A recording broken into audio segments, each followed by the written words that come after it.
So 2026 marks the 100-year celebration of Ducati, and it being World Ducati Week 2026, I figured because it's a special time, right? I mean, 100 years. I'm never gonna see this again. That I thought the way to get to Misano this time around had to be extra special. So I decided to join Ducati Philippines and ride around this beautiful country of Italy before making it here to the Misano World Circuit. And it's happening in this special episode of Beyond the Ride on Tour. We pick up our bikes from Milan, make a few final preparations, and finally get this epic adventure underway. So I was always thinking about swapping the V4 for the V2, and then the bike that I'm going to be using here in Italy just so happens to be the V2. The first leg takes us from Milan to Bormio, with a quick stop at Lake Como. Sure, there's a much faster way to get there, but where's the fun in that? The plan is to stay off the highways as much as possible and take the scenic route. Unfortunately, Mother Nature has other ideas. A few locals warn us against taking our original route because of the weather and suggest we stick to the highway instead. It's not exactly what we have in mind, but sometimes the smartest riding decision is also the least exciting one. We rolled into Bormio just before nightfall. So after a few detours, we have finally arrived in our hotel in Bormio. Take a look at that.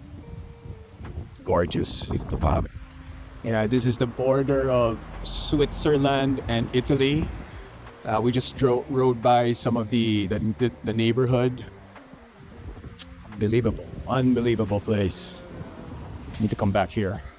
We're finally making our way to one of the most iconic roads for any motorcyclist. There's a reason riders from all over the world dream of riding Stelvio Pass. Sure, people talk about the altitude, the incredible scenery, and the famous 48 switchbacks. But once you're actually here, those almost become secondary. Every corner reveals another view that somehow tops the last. And before long, you're not thinking about reaching the summit anymore. You're simply enjoying the moment. Surrounded by mountains that have stood here for millions of years, it's hard not to appreciate just how small we really are. Maybe that's Stelvio's real magic. Long after you leave, it's not the number of corners you remember. It's the actual road itself. It's the ride. So I've been wanting to do this pass for many years. Actually finally got to do it today. Look at that. Boom. After a quick lunch, it's time to make our way to Gavia Pass. I'll admit, I didn't know much about this place before coming here. But after riding it, I actually might prefer it over Stelvio. Fewer people, less fuss, just an incredible road. If Stelvio is the pass that everyone talks about, Gavia is the one riders quietly recommend to each other. It's narrower, quieter, and feels far more untouched, winding through some of the most dramatic scenery in the Italian Alps. There aren't crowds waiting at every corner for the perfect photo. It's simply you, the road, and the mountains. It asks a little more from the rider, but that's exactly what makes it so rewarding. Gavia doesn't try to impress you, it just does. Okay, so that's actually a glacier over there. Somewhere there. And apparently, this is the least it's been, or the smallest it's been ever, because of perhaps, climate change. But look at the view. Look at where we are. Guys, wait, let's go on home.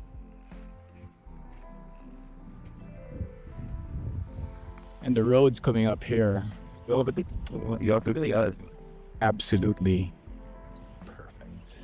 I honestly don't think we can top Stelvio and Gavia. However, I was told that the Dolomites are even better. The Dolomites almost don't look real. Millions of years ago, this entire region sat beneath a tropical sea. And today, those ancient coral reefs have become these incredible limestone peaks. It's unlike anywhere else I've ever ridden. Every road seems purpose-built for motorcycles, connecting one breathtaking view to the next.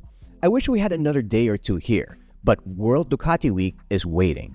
And I'd say that's a pretty good reason to leave and an even better reason to come back. Alright, enough mountain roads for now. It's time to celebrate 100 years of Ducati with thousands of fellow Ducatisti from around the world. That must have been the best way to come to the 100-year celebration, going around Italy before coming here to Misano. Do you know that whole 5 days with twisty roads, Stelvio Pass, Gavia Pass, all the pass in Italy I think we went through, it was hard. There was a point where we were riding in the rain at 6 degrees with strong winds. So you can just imagine our hands, we couldn't fold it anymore, we couldn't stretch it out anymore. But that's what being a Ducatista is. It's about the experience. It's not just about the bike, it's also about the experience of owning one. And it really connects to the emotional side of a human being, right? It's not just a machine that brings you from point A to point B. Correct. It does something to the soul. Yes. Owning a Ducati is not, like what you said, is not owning a machine. It's owning a lifestyle. It's owning a passion. It's a part of you. It's hard to let go of a Ducati. I'm so glad I got to meet you, and it's so fun. Oh, I'm glad to meet you too. That's what motorcycles do, right? What a cool opportunity. They bring people together. Yes. For the people out there, she has to look familiar because she is the Scrambler Rizoma lady, number one. Number two, she's also been in the episode of Rides with Norman Reedus, of course, with none other than Keanu Reeves himself. Yes. What's the experience like been here for you for World Ducati Week 2026? What an incredible experience. This is such a cool event, and it's like honestly mind-blowing to see how many motorcycles are here. And on top of that, how many motorcycle fans, like our family. Like I can be friends with anybody here because of motorcycles. You know, there's people out there that actually follow you specifically because of that Rise with Norman Reedus. That was a cool episode. That was so cool. Yeah. What was that like, sitting on that table talking to Norman Reedus and Keanu Reeves? It was honestly like I had, of course, fangirl moments, but then like as we were talking and even riding together, I got to show him around Utah. But I realized that what brings us together is motorcycles. For sure. Otherwise, I don't think I'd ever have met or had, lunch with these guys. But motorcycles bring us together. And you got to ride with them. That's really cool. So cool. That's really, that's a bucket list for anybody out there. It's amazing. True motorcycle fans. Next destination for you to ride? Honestly, I'm looking forward to ride at in my home state of Utah. I'm gonna take my bikes out and just rip some canyons. Okay, go Jazz. So you have, of course, riders from all over the world. Ducati fans gathered here over in Misano, celebrating not just World Ducati Week, but also celebrating 100 years of Ducati. 100 years! It's amazing. Of course, Ducati didn't start out by making motorcycles. In fact, their history is quite interesting. Not many people realize Ducati actually started in 1926 in Bologna, Italy as a manufacturer of radio components before entering the motorcycle business after World War II with the tiny Cocciolo engine fitted to bicycles. Over the decades, Ducati became known for their engineering innovations, unmistakable Italian design, and success on the racetrack. Today, it's one of the world's most prestigious motorcycle brands, combining a century of heritage with cutting-edge performance. There's something about Ducati it's not just a machine, right? It's something about there's a passion and a soul. It's like man and machine together. What is it? What do you think that is? I think it's just the emotional connection to the motorcycle, and I think for everyone who owns a Ducati, it feels like we're one big family.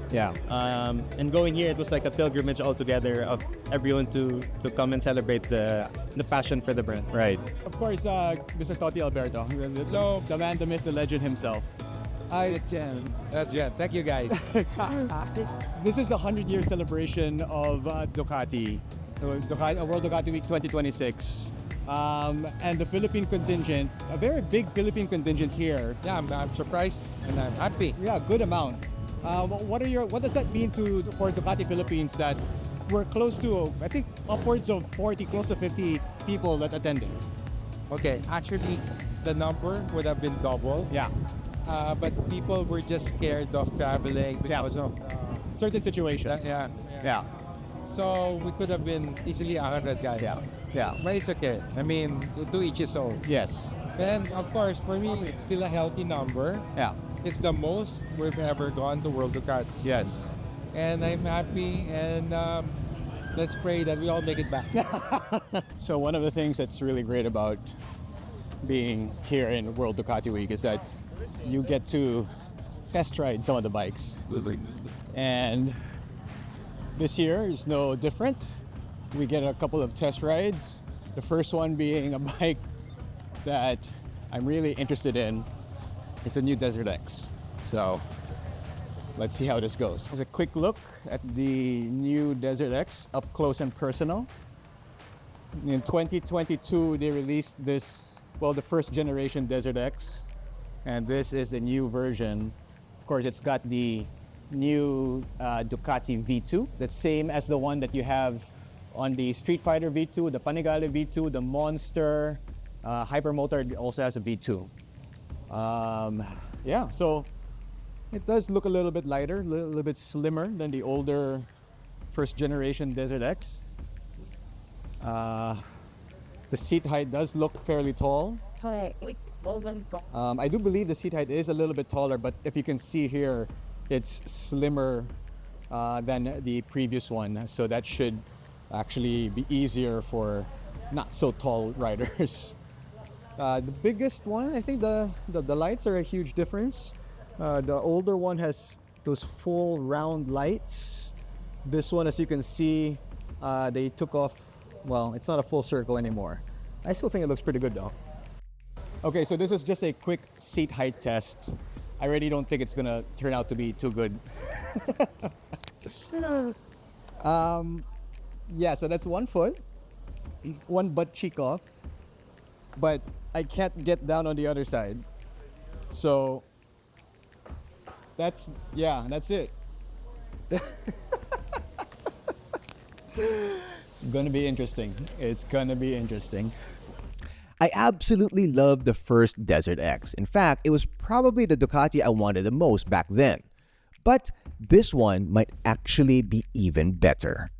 It's lighter, which makes it easier to manage. And once the lower seat version arrived in the Philippines, I think it'll appeal to even more riders. The new V2 suits the bike really well. I just wish we got to ride it on the road to experience it on the twisties and on some tarmac. However, the DRE off-road course was still absolutely fun. Okay, so just a couple of things about the bikes. I've been able to use it for, I don't know, maybe close to 30-40 minutes right now. First ride. Suspension has not been changed. The seat height is standard. Everything is standard. It's kind of like it's the way it is out of the box, out of the showroom floor. It's extremely tall. An extremely tall bike. I don't know, it feels a little bit taller than the old one, but I'll say this, it is also pretty light.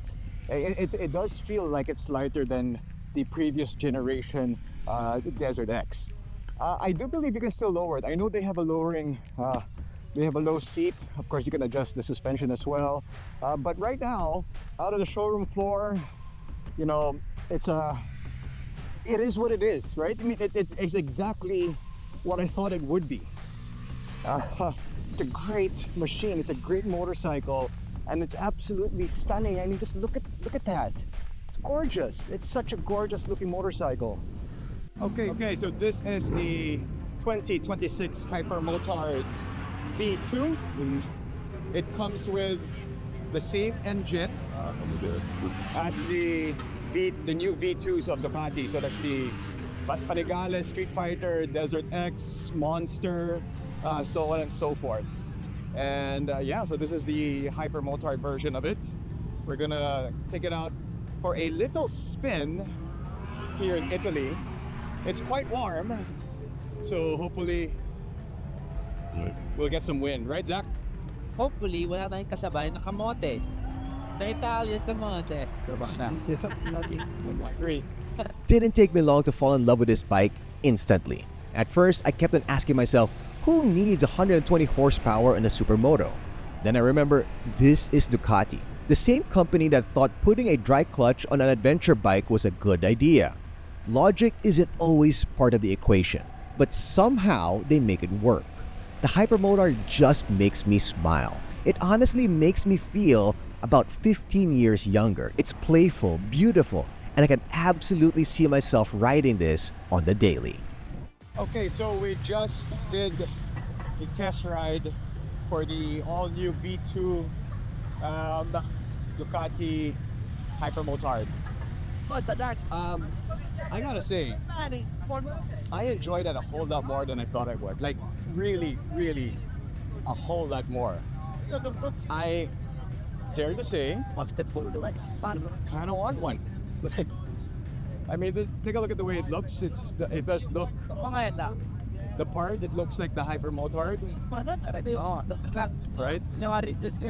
The V2 engine, I think, works really well in this bike. Look at the dual exhaust. It just looks so good. It's so sexy. It's so nimble. It can really, it corners beautifully. Yes, and the dynamics of the bike is a little bit different from some of the other bikes that I'm used to. But I gotta say, I really, really, really enjoyed this motorcycle. And I think it looks good, especially like in that colorway, in this colorway. Fantastic. Fantastic bike. Loved it. Really, really loved it. Now, the last time I was in World Ducati Week was back in 2022. Somewhere during that trip, I caught the Ducati bug. And 2 months later, I ended up buying my first Ducati, a Multistrada V4. Funny enough, Zach Lucero, Mr. Makina himself, is now thinking about buying his first Ducati because of this event. Of all places, I think it's just apt. Right here in Misano during World Ducati Week, I have been trying to get my hands on a Pulse Smart for the longest time. The times I spent in the US, I was considering taking it apart. Like with what I did with another brand. Na binaklas ko siya, 12 balikbayan box na uwi ko sa Pilipinas. Yeah. So I was thinking, I was that desperate. So nakilala ko yung isang importer, well, friend of the importer, who's gonna hook me up with a Pulse Smart. So, yeah, I'm excited for it. I'm looking forward to that this year. And it's, as you said, it's kind of fitting that it happened here in the 100-year celebration of Ducati. So far, it's day number 2 here in World Ducati Week 2026. Anything stand out for you, or anything that you enjoyed a lot, or people that you've met, or people that you've spoken to, reconnected with? You know what? This social media, right? Yeah. Everyone does social media, right? Yeah. And some of the influencers or just the fans or the friend, we just talk through the Instagram, right? Yeah. But this event makes you to meet everyone. Yeah. So that's the most epic moment that I really, really like about. Yeah, You know? yeah. But it's nice to see all these people together again, and then seeing Marc Marquez right there. It's Marc Marquez! Woo!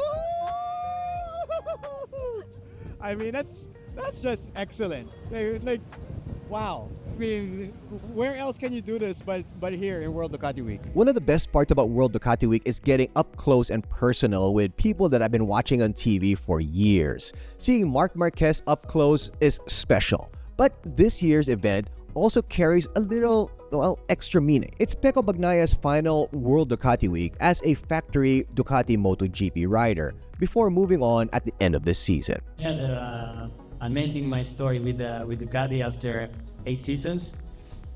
It's impossible to summarize everything with just one word. We had many highs, much more than the bad moments. It's clear that the last 2 seasons weren't what we expect, mostly last season. But I just want to remember good moments, and I think we had many. So I always loved to be part of this family, and I will always remember what Ducati did to me and means to me. So I will continue be a fan, and from next season will be rival. But at the moment, I just want to really enjoy the Ducatisti, my last WDW, and just try to feel the energy as always. We get to chat with Mr. Domenicali in just a bit. I have a bunch of questions for him, but we're only limited to 2 each. So hopefully we ask the right ones. Even Ducati CEO Claudio Domenicali took some time off to answer questions from us, including whether Ducati will ever build smaller displacement motorcycles like many of their competitors. To be honest, we thought about that very many times, and finally we always came to the same conclusion: not to do that. And I understand it's debatable, and there are even different opinions in the company, no? But actually, we think that a brand is defined not only about what the brand does, but even more what the brand is not doing. And we decided that we want to have only big capacity motorcycle. And if you look around, very few brand is only limited to that. Almost every other one is going to make small capacity motorcycle. From US, Japan, Europe, all. And it's, I mean, there is a business there, so I understand. But actually it would be like having a city car from Ferrari. You can sell them, you know, and actually you can have even a big market, or for Lamborghini, or even for Porsche. We think that Ducati is and should remain in that top part of the market, and wait for the people to develop, either as a motorcycling culture, ability to spend, and we are not committing to grow the company to double the size. You know, it's not what it's. We like and we prefer to remain a smaller company for people that actually understand and actually maybe also develop as a motorcycle. So you're not starting with Ducati, you start with another motorcycle and then you develop as a biker, and then what we are doing here is to make people dreaming about Ducati. And so maybe at a certain point in time, you jump on a Ducati. Any personal favorite Ducati motorcycles? I think that if you're in a place like this, you cannot say anything different than a Panigale, you know, because actually this is so much refined as a product, so much Ducati in all the touch point, the way it behaves, it's easy to use, it's so powerful, it's performing, it's so technological. So the Panigale, it's a kind of, in my opinion, a fantastic flagship. But then I'm on a racetrack maybe 5-6 times a year, and all the rest of the year I'm on the road. And then there, the Multistrada, it's my very best choice. You know, the Multistrada V2, I think it's a Panigale for the road. You know, and actually you have the same V4 engine, so when you change gears, it's kind of very emotional product, but comfortable, with wind protection, with the bags, you carry the luggage, you have your wife with you, so I love it, you know. How about World Ducati Week? I mean, this is, it seems like the entire several towns in this area have closed down to celebrate World Ducati Week. Was this always the plan for the event, to be able to be such a, I guess, big celebration? And you make the parade where the lady with the small kids actually cheering, so it's incredible emotional. You are completely right, and it's just that the event developed year after year. So we started in 1998 and it was much smaller, but this is the value of repetition.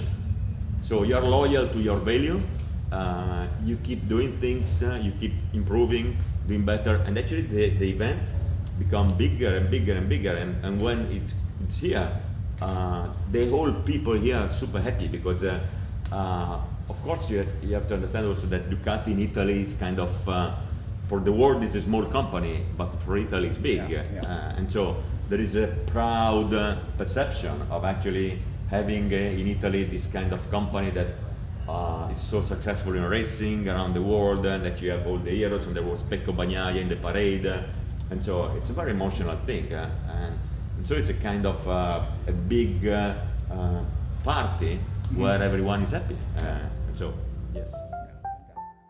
Well, that about does it for World Ducati Week 2026. It's been an absolute epic journey for the entire week, from riding through the beautiful country of Italy, making our way over to Misano, reconnecting with old friends and making new ones as well. The bike's absolutely beautiful. 100 years of passion. I don't know if we'll ever see that again, but you know what? It was great to experience it right here in Italy. Now, for more information about Ducatis and other motorcycles out there, you can log on to www.motodeal.com.ph. My name is Jinno Rufino. Thanks for watching this special episode of Beyond the Ride on Tour.